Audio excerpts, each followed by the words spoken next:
Hey guys, here's a pretty rare instance where I have more than one type of battery in hand at a time. I got these two in a trade. Normally I run lipos, but I wanted to take this opportunity to kind of just highlight the different batteries that are on the market. These are only two of the three. I only have nickel metal hydride and lipo right here in front of me, but the 8.4 volt nickel metal hydride is most popular. I'd say that comes with most guns, and pretty much every airsoft gun that's worth anything can handle the 8.4 volt nickel metal hydride. So you'll see nickel metal hydride abbreviated to NiMh, just the abbreviation for the chemical makeup of it.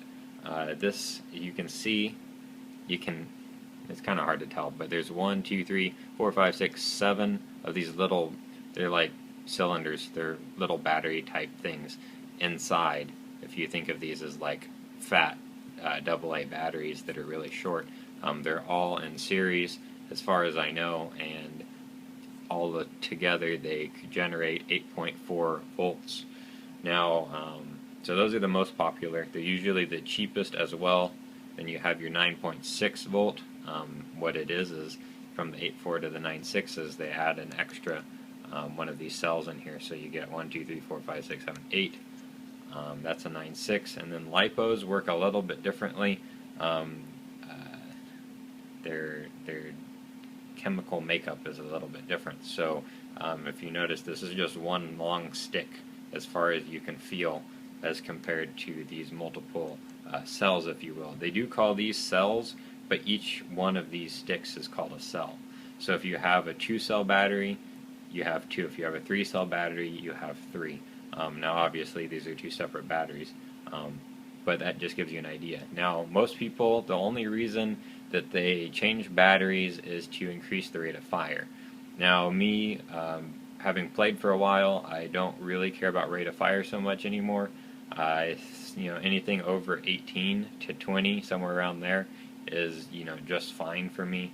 My guns do shoot anywhere from 20 to 20 up to 26 rounds per second, but most of the time I just worry about trigger response because I use semi-automatic. So basically the amount of time the electricity or power can come from the battery through the gearbox, and then that time between the trigger, the battery, and the BB flying out and hitting my target. Now the rate of fire is the lowest on the 8.4. These are 7.4 volt lipos. Now you'd think that they should belong back here because they're a lower voltage, but the way that they're made up, they can actually produce more power with less voltage, which is pretty neat. They're more efficient. So they actually kind of fit in between. The 7.4 volt lipos kind of fit in between the 8.4 and the 9.6. At least that's the way I've had it explained to me, is that the rate of fire, the 9.6 edges out the 7.4 just slightly.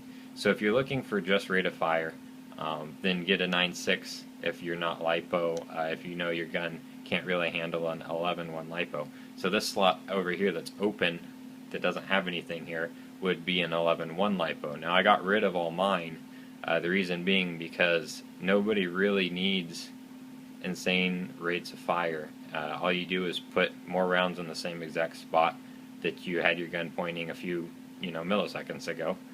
And so I've switched entirely over to 7.4 instead of any of the nickel metal hydride. I run lipo now. The reason being, this is my sales pitch for lipo batteries. If you've seen my other videos, I am entirely running lipos now, and I will not go back. The reason being, they hold a charge. I've had mine hold a charge for a month at a time, and all I had to do was 5 minutes on the charger, it topped off, and then it was ready to go. And that I've had, I have four of these batteries, and they all do the same thing. They do give you a decent amount of mAh, so the storage capacity. This is 2,000 mAh here, and this is 1,400. That's another reason I like them. During the cold weather, we train in 30 to 40 degree weather sometimes. These will work every time. As soon as you plug them in, they don't need a warm-up period. They don't need you to blow hot air on them. They work no matter what, and all the guys with the nickel metal hydrides on our team were pretty much out until midday because the batteries had to warm up before the voltage actually took effect. So that's another thing. And then lastly, you can see how much smaller these are as compared to the nickel metal hydride. This will actually fit inside the buffer tube of an M4.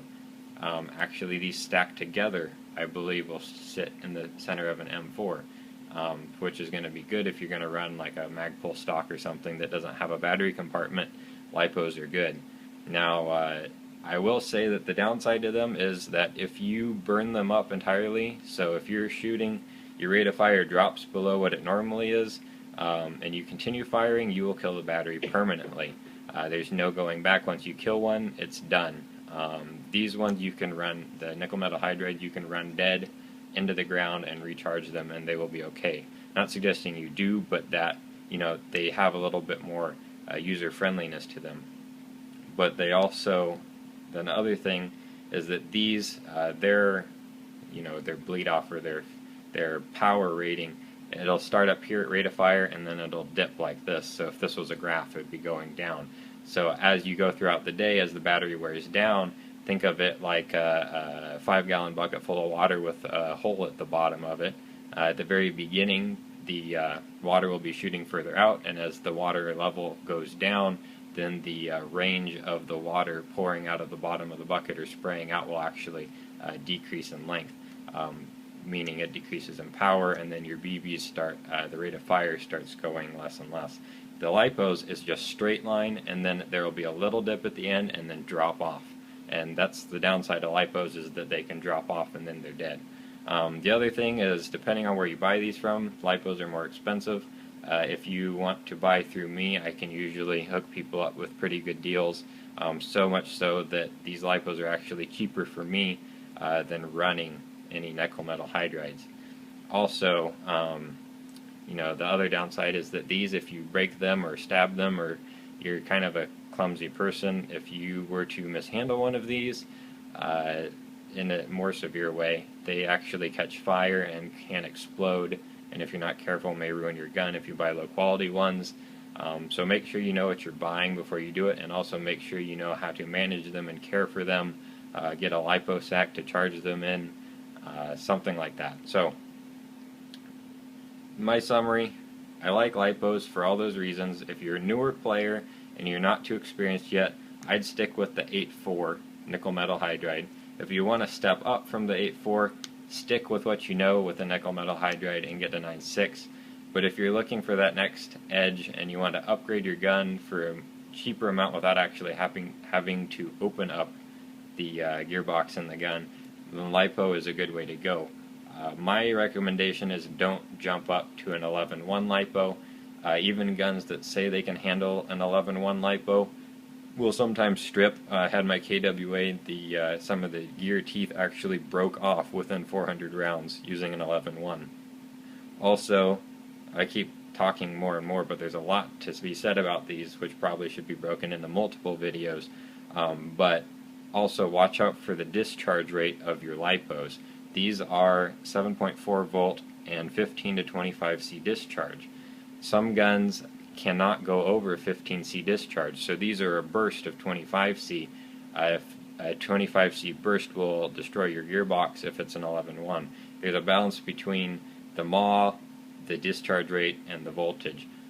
So, be careful, because what I had was an 11.1 LiPo 15C discharge rate with a 25C burst. And I believe the 25C burst is what killed the gearbox. So, something to watch out for. If you have any questions, if you're new to it and all this is overwhelming, just let me know. More than happy to answer questions about it. And as always, this is my opinion. I'm not using math or science to back up what I'm talking about, just personal experience. So if your experience differs from mine, feel free to discuss it with me below. Thank you very much.